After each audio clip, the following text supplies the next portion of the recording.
You can already tell this debate is about to go completely off the rails within the first few seconds.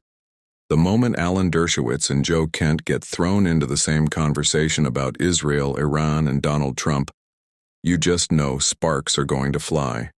And trust me, it gets heated fast. Before we dive into the full story, comment where you're watching from and don't forget to like and subscribe so you don't miss the next one. Now, if you don't know who Joe Kent is, this is not some random commentator sitting on the sidelines throwing opinions around online.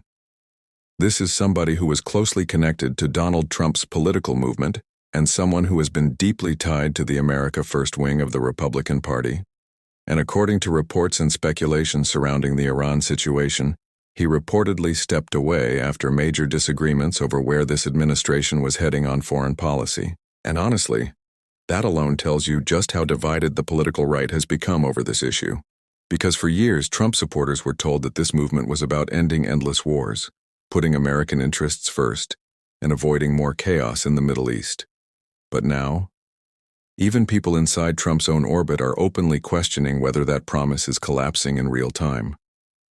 And that's exactly why this debate matters, because what starts as a discussion about Iran quickly turns into a full-blown argument about influence, loyalty, foreign policy, media narratives, and whether criticism of Israel is immediately being branded as something sinister.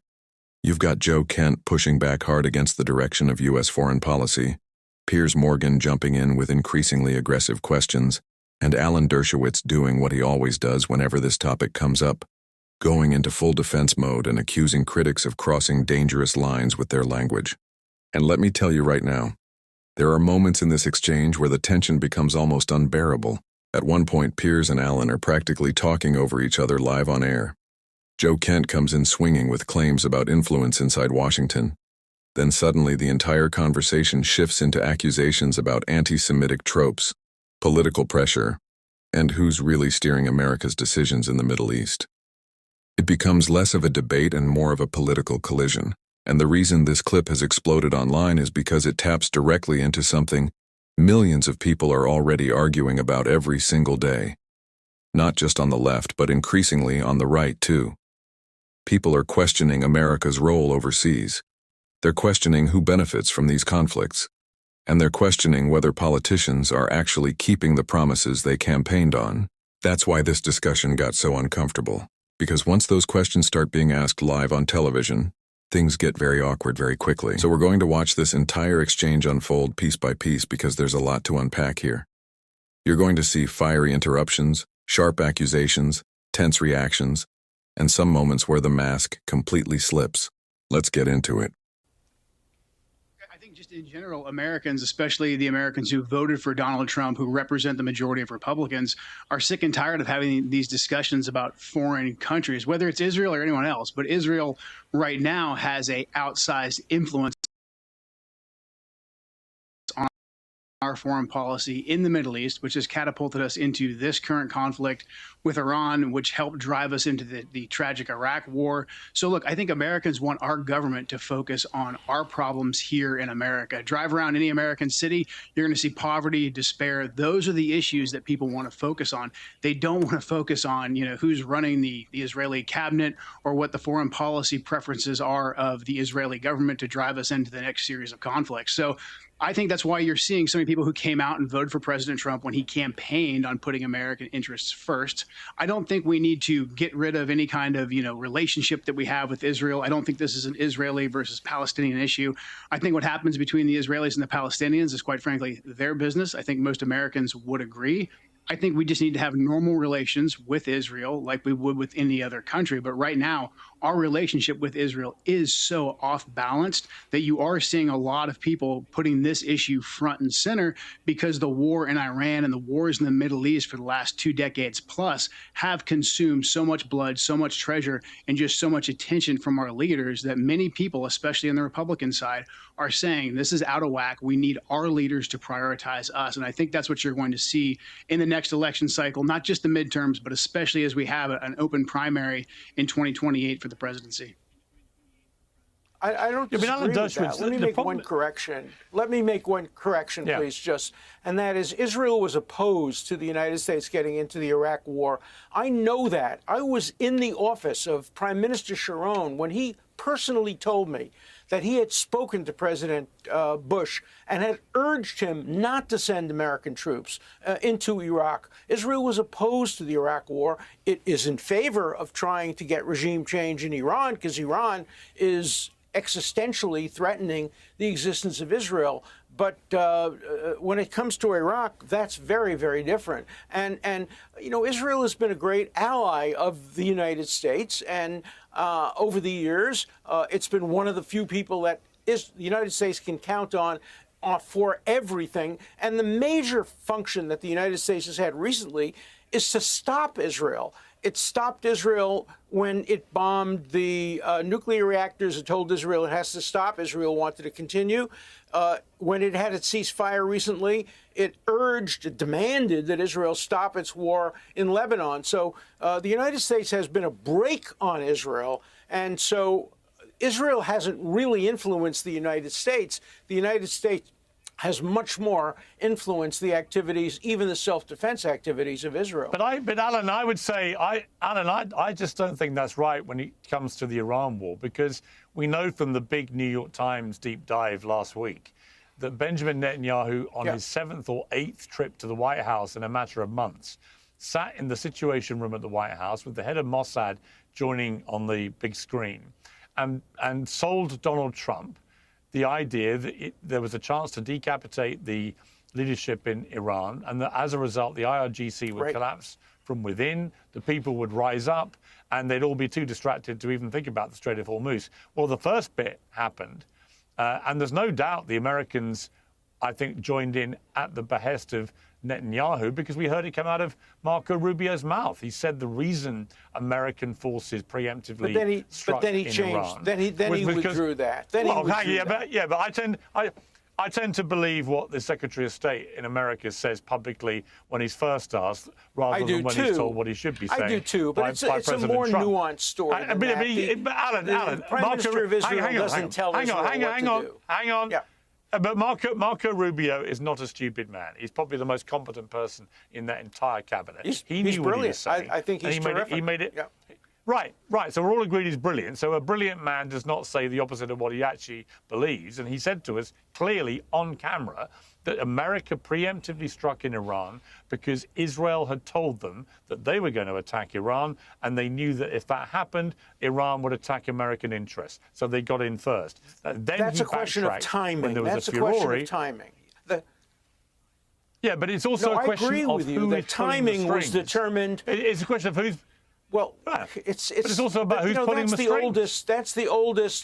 That's the oldest anti-Semitic trope in history, that Israel's pulling, that the Jews are pulling the strings. Nobody tells Trump what to do. Trump decides what to do. What Israel said and what the United States together said is, we have intelligence that all these people are meeting in the same place, so this is the time to do it.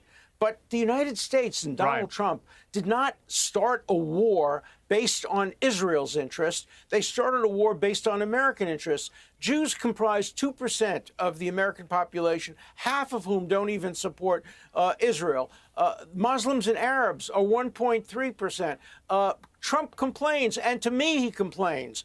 Why don't Jews vote for me? I'm so good. Why don't they vote for me? Trump doesn't go to war in order to satisfy Israel's legitimate interests rather than the legitimate interests of the United States. Of course, it's part of Netanyahu's job to persuade President Trump that it's in Israel's interest and the United States' interest to try to decapitate and to destroy Iran. They are an existential threat to America's interests and to America's allies. There was miscalculation. They are stronger and more determined than anybody thought. And the Gulf of Hormuz, by the way, the answer to the Gulf of Hormuz is that there have to be ways of circumventing the Gulf of Hormuz and of having an oil supply. We cannot end this war allowing Iran to maintain control over what is now an important waterway, it should cease to be an important waterway, which is why I have urged right from the beginning that the United States must control the straits and say to Iran, look, either everybody goes through or no one goes through. That was the message I sent in my op-ed. That's what I told people in the White House. Iran can't be in control. And the end of this war may be that the Gulf of Hormuz will be closed to everybody, and we'll have to figure out other ways of getting the oil to Asia. That will be a good thing. Well, that will be a total disaster for everybody. But I'd also make a wider point, Alan, which no, is I don't think so. One of the reasons I think that Israel's been getting increasingly unpopular is because anyone that dares to criticize the Israeli government, and I stand by my suggestion that Benjamin Netanyahu has been pulling some strings with Trump because he managed to persuade the fourth American president. Well, let me finish my point. And I think I should be allowed to use that phrase. I should be allowed to use that phrase without you calling me anti-Semitic. I don't think so. I think you know I'm not anti-Semitic. No, I'm not. Hey, by the way, I would never call you anti-Semitic. You're a friend of the Jews. You're a friend of Israel. What I'm telling you is something historical, that the phrase pulling the strings is a trope, and it shouldn't be used. And I wish you would use other terms. Put pressure, that's fine. Pulling the strings, having a puppet, that should not be permitted. I like you very much, and I support you all the time, but I criticize you for using that term. Please don't use that term. It's historic. No, it depends if people are actually, too much. It depends if what other people who have different motives would say. Alan, it actually depends if people are actually pulling strings, and I do think Netanyahu's been doing that. Let me bring in Joe Kent. I mean, Joe Kent, this is one of the more unsavory. Well, I'll use the term I feel is appropriate. Joe Kent, I mean, this idea that you can't criticize you for phrases, terms. And I'll criticize you for it. You can say what you want, and I can say what I want. That's what the open marketplace of ideas is all about. 100%. We are, and especially on a show like Uncensored. You're entitled to your opinion. We agree to about disagree. the use of a phrase. I'm entitled to it too. Yeah, Joe Kent. That's right. I do believe that there's been enormous pressure, Joe Kent, from Benjamin Netanyahu to literally try and dictate what America would do. And I think he did it. He tried to do it with Obama. He tried to do it with Joe Biden, and he failed. We know that from Antony Blinken, who told us that he tried, and both times the American president said, I'm not coming with you if you attack Iran, and Israel did not attack Iran in either eventuality. So we know that here he found a president that would go along with it, and it's turned into, I think, a bit of a disaster here. What is your reading of that? Yeah, I would more accurately describe it as a echo chamber that was created around President Trump. So what the Israelis do a very effective job of is they do punch way above their weight class. The Israelis, and this is on us, this is on the U.S. government's, this is our fault, we give them more access than they should have, than any foreign country should have. So what I witnessed over the last year was official engagements from members of Benjamin Netanyahu's government, the Israeli government, come and have official engagements with members of our government and say things like Iran can't have any enrichment. The policy has to be zero enrichment, when in fact President Trump had just said the policy was no nuclear weapon. And you'll see President Trump echo that in his talking points now. And the former Supreme Leader, before we killed him, agreed with that. And that got both President Trump and the Supreme Leader to the negotiating table. And so for almost a year, we saw constructive negotiations between us and the Iranian government. This was a direct threat to the Israelis. The Israelis told us this much.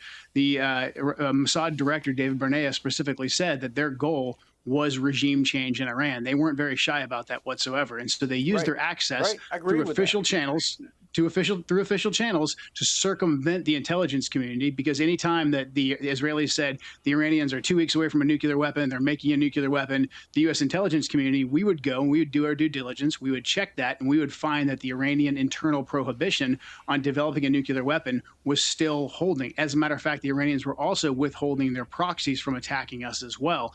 That's what the U.S. intelligence community agreed on. DNI Gabbard testified to that publicly twice in front of Congress. The Israelis, though, used their influence to circumvent the intelligence channels. And then they also had their surrogates within the media come and echo to President Trump via Fox News, the Wall Street Journal, the Foundation for the Defense of Democracies, and say, hey, the red line is zero enrichment. And they said it enough, they made it repetitive enough through multiple avenues that President Trump was led to believe that his red line has to be zero enrichment. To take the issue off the table, we conducted Midnight Hammer. We totally obliterated their ability to enhance and enrich uranium. But then the Israelis came right back and said, hey, no, there's still more uranium there. You have to go in and physically get it. You have to control it, because the goal for the Israelis at that point was still regime change. And so they used their outsized influence on our government to drive this war. And when they thought they weren't going to get the war, they then said, we're going to go in, we're going to conduct attacks against the Iranians. We're going to target their supreme leader,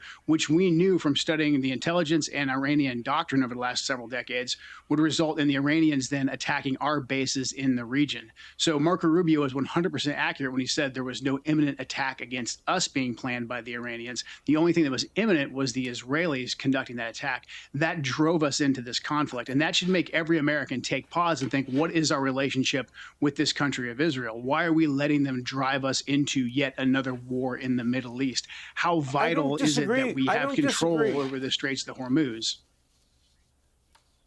Well, also, I mean, Alan, before you respond to Israel, Alan, hang on one second. Sure. Hang on, but before you respond, I want to play. I think it's a good time to play the Rahm Emanuel comments on the Bill Maher show on Friday, which were very interesting about why he believes. So after watching that entire exchange unfold, I think a lot of people are walking away with the exact same reaction. Not necessarily because they agree with every single argument being made, but because they're noticing a pattern that keeps repeating itself over and over again in modern political discourse. The moment somebody criticizes the actions of the Israeli government, the conversation instantly shifts away from the actual criticism and becomes a debate about whether that person is somehow motivated by prejudice. And for a lot of viewers, that's where the frustration starts building. Because there's a major difference between criticizing a government and attacking an entire group of people. Most ordinary people understand that distinction perfectly well. You can criticize America, Britain, France, China, Russia, or any other government on earth without immediately being accused of hating the people who live there. But when it comes to Israel, the conversation suddenly becomes far more explosive, far more emotional, and far more dangerous for the people speaking out. And let's be honest here, labels matter in today's political climate. When somebody gets branded with accusations like anti-Semitism, that can have very serious consequences for their reputation, career, public image, and future opportunities. We've all seen public figures lose sponsorships, platforms, jobs, and media support after being hit with those accusations. So naturally, many people feel nervous about even discussing these topics openly, because they know how quickly the backlash can spiral. And I think that's why this debate struck such a nerve online, because underneath all the shouting and interruptions, there was a bigger argument happening about influence, foreign policy, and whether American leaders are truly acting independently or being heavily pressured by allies overseas. Now, obviously, people are going to disagree strongly on that question. Some viewers will think Alan Dershowitz made valid points about strategic alliances and national security. Others will look at this entire situation and feel like Trump abandoned the America First message that helped bring him back into power in the first place. And that's the real political problem brewing right now. For years, Trump's movement built itself around the promise of avoiding new foreign entanglements and focusing on problems back home. Inflation, energy prices, housing costs, crime, border security, the everyday struggles Americans deal with every single day. That was the pitch, that was the message.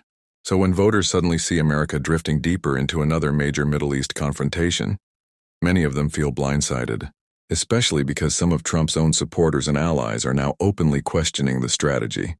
And that's what makes this situation politically dangerous for him. When figures inside your own coalition start publicly pushing back, it creates the impression that fractures are beginning to form inside the movement itself. You can already see the divide growing online. One side argues that supporting Israel aggressively is necessary for stability and security in the region. The other side believes America keeps getting dragged into conflicts that end up costing enormous amounts of money, political capital, and public trust back home.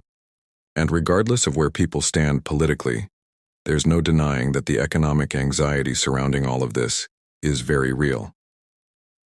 The second instability hits major oil routes or global trade lanes. People immediately start worrying about fuel prices, grocery bills, inflation, and the wider economy. Ordinary citizens feel those consequences long before politicians do. That's why this debate became bigger than just Piers Morgan versus Alan Dershowitz versus Joe Kent. It turned into a wider conversation about whether political leaders are actually delivering on the promises they campaigned on, or whether foreign policy pressures eventually override everything else once they get into office. And honestly, that's probably the biggest reason clips like this keep going viral. Because people across the political spectrum are exhausted, skeptical, and increasingly distrustful of the people making these decisions. Anyway, guys, let me know what you think down in the comments below. Do you think this debate exposed real divisions inside the America First movement? Or do you think this entire backlash is being overblown by the media? And if you enjoyed the video, make sure you like, subscribe, and turn on notifications so you don't miss the next upload. I appreciate you guys watching, and I'll catch you in the next one.